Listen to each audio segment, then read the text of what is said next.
And we are back. Welcome back from your weekend.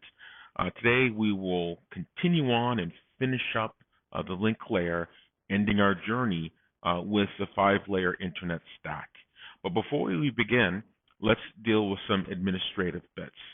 So the final project will be released on Tuesday, 28th of April, 2020, and it will consist of a research paper concerning software-defined networking, more details to follow. And it will consist of a presentation, which will be during the scheduled final exam period, Monday, 4th of May, from 1 p.m. to 3 p.m. Each of you will be giving a PowerPoint presentation. And so those slides will be due before that presentation, so you can get a separate graded entry on Blackboard for it. And then the final paper publication that you write, document paper for your research or what your research findings are, will be when the scheduled time for dormitories closing, which is the 8th of May, which is a Friday at 8 p.m. And so it'll consist of two components. You'll be doing something or picking a topic which is an application of software-defined networking. More details on that to come. So where we last left off, we talked about data center networking, and we looked at rack-mounted systems in high density, and each rack could have a number of different servers, and those servers could be generalists or could be specialists. And at the top of each rack, we had a switch, top-of-rack switch, and those top-of-rack switches would establish data paths for all of the nodes that are in a single rack. So these are singular network mediated by this switch. We have so-called tier 2 switches that connect together top-of-rack switches, and then we have tier 1 switches that connect together tier 2 switches.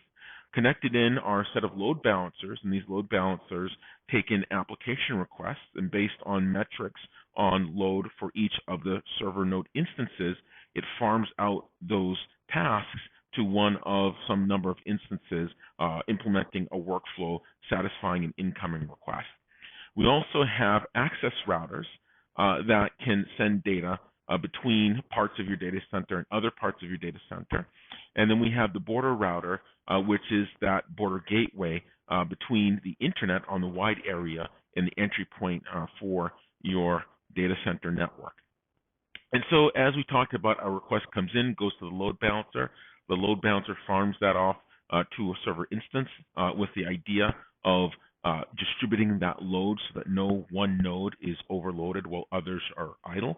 And then in implementing the processing pipeline for that particular workflow, that server instance might make calls to other server instances and back, but then the ultimate result goes back to the load balancer, which sends it back out to the wide area through the border gateway to the application.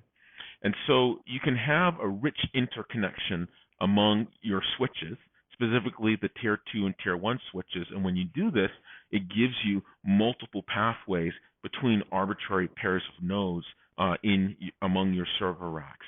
And so this increases your reliability as well as redundancy and gives you multiple pathways, so you can now utilize all the available bandwidth through all of these aggregate links and get much better performance by increasing the interconnection among these switches.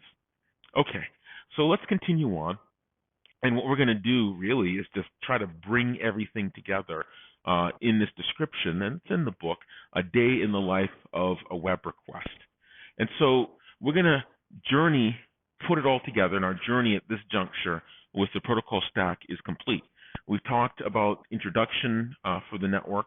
We talked about application layer, transport layer, network layer, and now ultimately the link layer.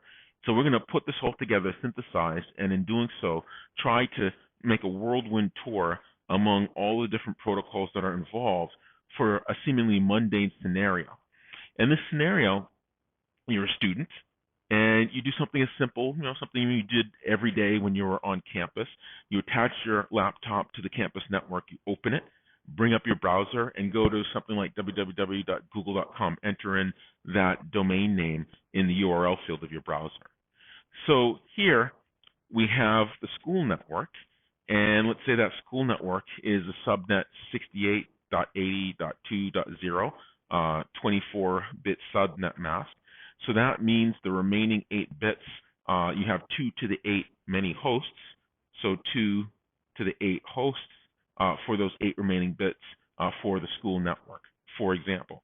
Then you also have the Comcast network. Well, the Comcast network is a little bit bigger, or far bigger, 68.80.0.0 with subnet mask of 13. So that means the uppermost 13 bits are the subnet, and so that leaves you 19 bits for the host portion for this subnet. So that's 2 to the 19 possible hosts for the Comcast network. Now, of course, that makes sense. It's an ISP, and it's also a global ISP. So they're going to have, or certainly at least national ISP, they're going to have a much larger network, far more hosts on Comcast network than on something like the school network. So let's also imagine Google's network. Google's network, size-wise, would be somewhere between the school's network and Comcast network.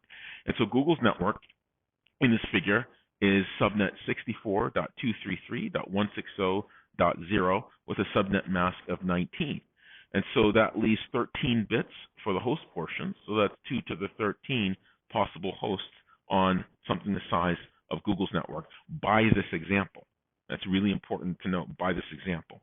And so when we say host, we mean the host portion of the 32-bit IP address. And so we have a router connecting the school's network. That's our border gateway. We have the border gateway. Let's just label it BG for the campus. We have the border gateway for Comcast. And then we also have the border gateway connecting Comcast to the Google network. And this might be our border gateway. There we go. So let's go forward.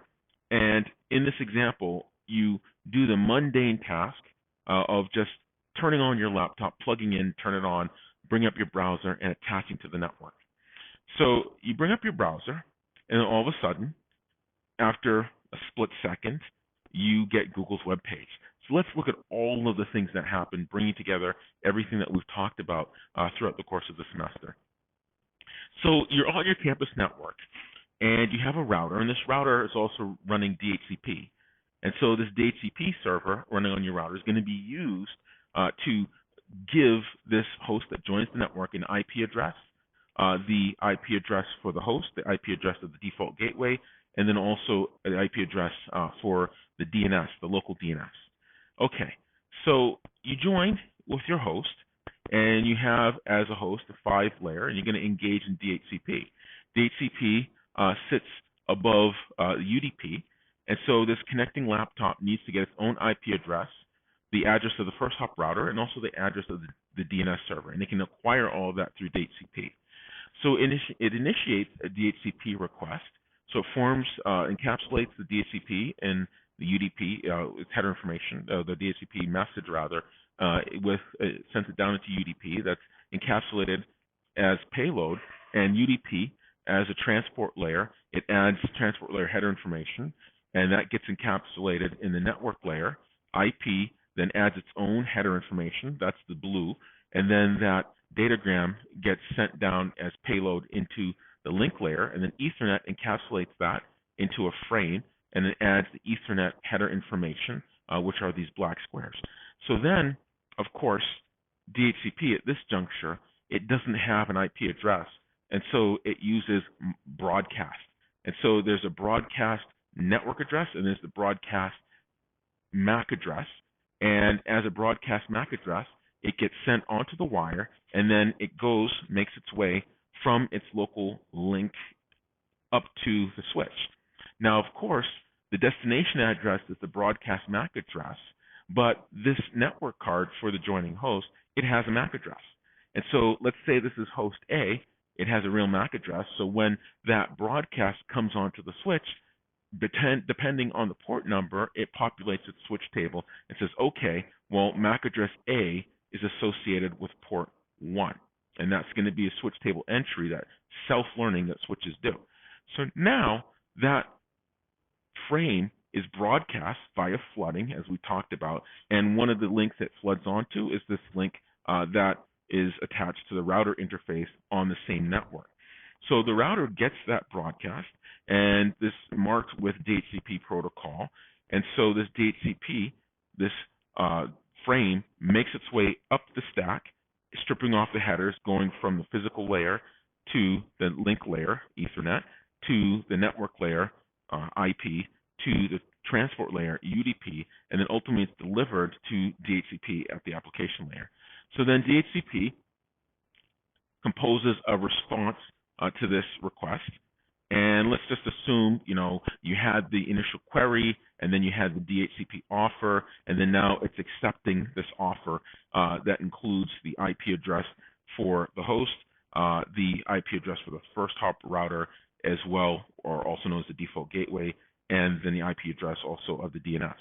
So this response comes back, and of course, when this response comes across the switch, it knows what the destination MAC address is, and that destination MAC address has already been populated in the switch table, and so it does that selective forwarding because it has an entry in its switch table that says for MAC address A, use port 1, and let's assume that's port 1.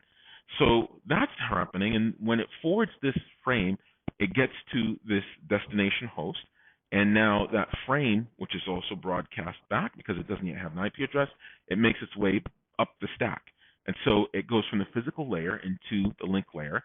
It extracts the link layer headers, takes that payload, which is the datagram, goes into the network layer, takes that payload, takes off the IP header information, pushes that up to the segment into the transport layer then takes the DHCP message, payload stripping off the transport layer header information, gets the port number, and forwards it to DHCP. So now the DHCP client on host A here gets or installs the IP address, and it writes down or saves the first hop router address as well as the IP address of the DNS. So now the host uses its IP address. Okay, so the next thing that happens then, you type in www.google.com, it knows that name, but it doesn't know the IP address for google.com. So now it's going to initiate a DNS request. And so this DNS request, it's on top of UDP. And so again, it goes down the stack. And then once it hits IP layer, before it can proceed with the link layer, it does an ARP request because it knows the IP address of the DNS, but it doesn't know the MAC address. Now, of course, this DNS, it's going to be on a different network. Let's just make that assumption. But it knows how to get to that IP address because it's attached through a router. So let's see what happens with this ARP query. This ARP query says, well, I know what my default gateway is because that's how I get to the DNS. It's going to be forwarded out this router. And it knows that because that address is reachable by a subnet managed by this router. We know that that subnet is somewhere over here by that router because iBGP messages have been advertised from Comcast network, which is where the DNS lives. And now this router then took these iBGP messages and it forwarded it throughout to all the routers on the campus network using iBGP messages. So that's how this host knows that if I want to reach the address of the DNS, I need to forward to this interface for my router. But it doesn't know what that MAC address is. So it's going to do an ARP request using the IP address for the first hop router. So it sends out that ARP query via broadcast. It gets back the ARP response that gets forwarded back, and now it knows the MAC address of the default gateway, the first hop router.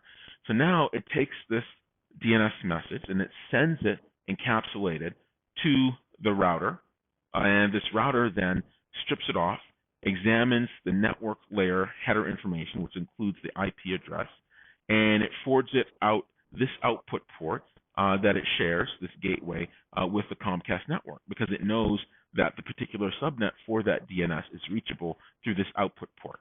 So it switches it across the switching fabric for that router, and it makes its way to the Comcast network, and the Comcast network has advertised through eBGP reachability information, and that's how the router on the campus network knew how to get to the Comcast network. And then the Comcast network also knows through iBGP the reachability information, including the link state routing that goes on, or distance vector routing. This router node knows how to get datagrams from it to all other destination routers on the network. And so that particular destination router is this particular router. And because of link state routing or distance vector routing, this gateway, border gateway router for the Comcast network knows how to reach the router that manages that particular subnet that owns the DNS server's IP address. Okay, so let's do that.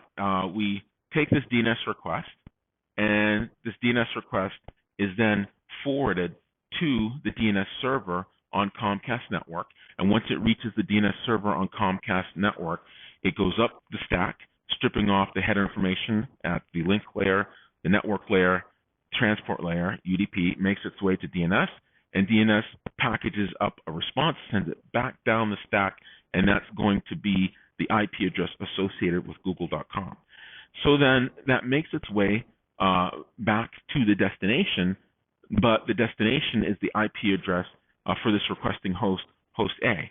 Now, of course, because of iBGP messages, this router attached to the DNS server, it knows to forward that DNS response to the border gateway, and that border gateway knows to go across this link to the border gateway associated with the campus network. Now, of course, this campus network has also been advertising iBGP messages to the border gateway for Comcast network, so that this border gateway for Comcast network knows that in order to reach IP address associated with host A, that it has to go across this link. The DNS response, once it makes its way across the wire, it goes to the router, border gateway router associated with the campus network, and it then forwards that across its switching fabric to the local network, and then it makes its way back to the requesting host.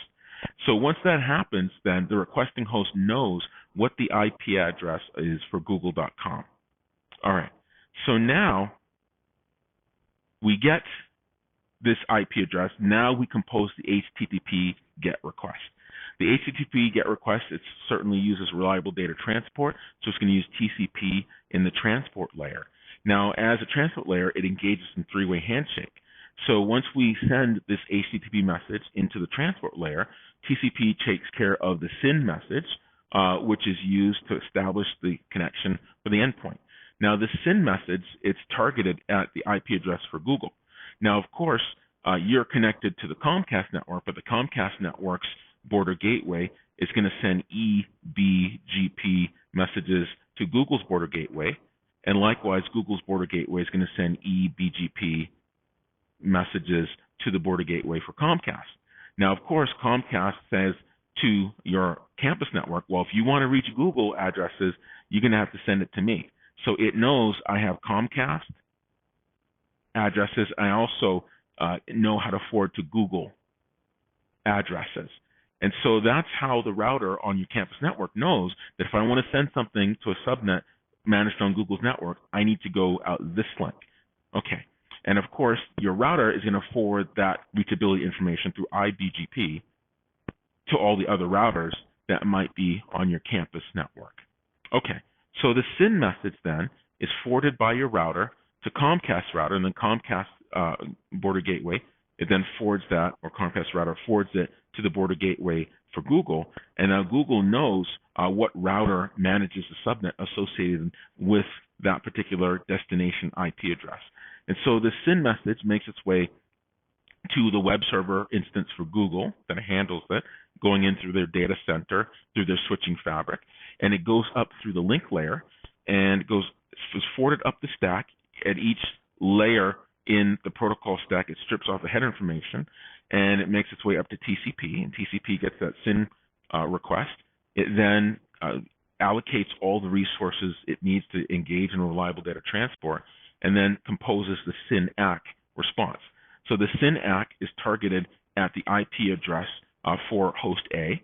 So the IP address for host A is going to be the destination address. It encapsulates it going down the stack, so it adds the IP layer header information, encapsulates it, adds the MAC address as appropriate in the link layer, and then it forwards it out the wire, makes it to the router, and of course, the router at Google, Border Gateway, knows how to reach the Border Gateway at Comcast. Comcast knows that destination address is managed by the Border Gateway router associated with the campus network because of these iBGP advertisements. So now that SYN-ACK makes its way to the requesting host A, and that SYN-ACK lets it know that, okay, well, the web server on the other endpoint of this communication has successfully allocated the resources it needs to engage in reliable data transport. So then what does it do? It sends it up the stack. It gets the SYN-ACK and TCP. It now sends the first message piggybacking using the ACK for the SYN-ACK. That is a signal to the web server that the requesting client has also allocated resources it needs to engage in reliable data transport.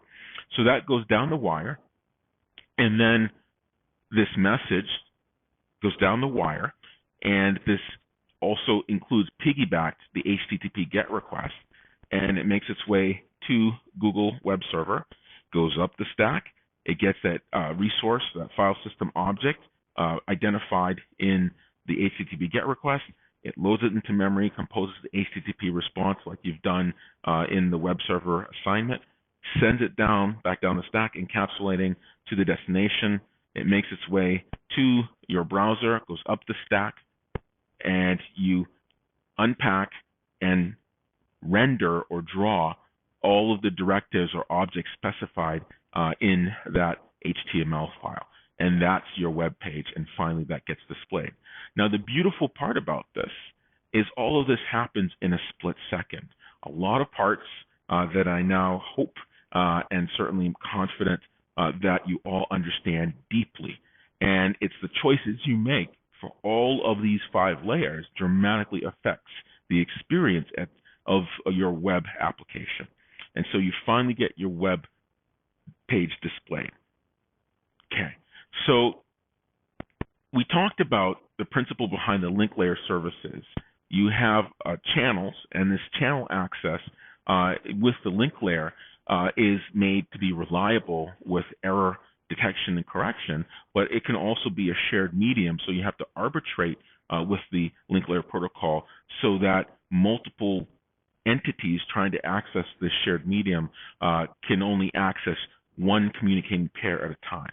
And so we talked about Ethernet primarily. We talked about some of this equipment, switches, and the self-learning that happens with switches, the selective forwarding. We talked about the aggregation of switches into virtual LANs and interesting architectures associated with data centers that you can facilitate by interconnecting different switches in interesting ways.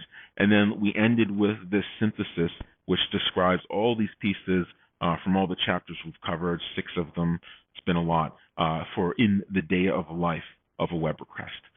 So with that, we are complete in our coverage, our rigorous coverage down the entire protocol stack, from introduction, introducing you to concepts and issues and terminology and strategies, going to the application layer, going to the transport layer and reliable data transport and pipeline data protocols, pipelining, and we talked about TCP Tahoe and Reno, and the selection of the timer from sample measurements and exponential weighted moving average. We talked about the network layer and addressing, and we talked about the data plane, how the switching decision and the forwarding decision in SDN occurs. We talked about routing, that global decision about computation of optimal paths. There were 2 approaches, link state routing and distance vector routing. Then we talked about internetworking, specifically BGP, and this involved both reachability information as well as policy information, and there's iBGP and eBGP messages. And then we ended with the link layer, where we talked about switches and interconnects and data centers. And so this is to give you a very solid understanding, rigorous understanding of network principles, practices, and most importantly, the physics of a system. As you make certain choices for certain components in a system, what performance does that give rise to?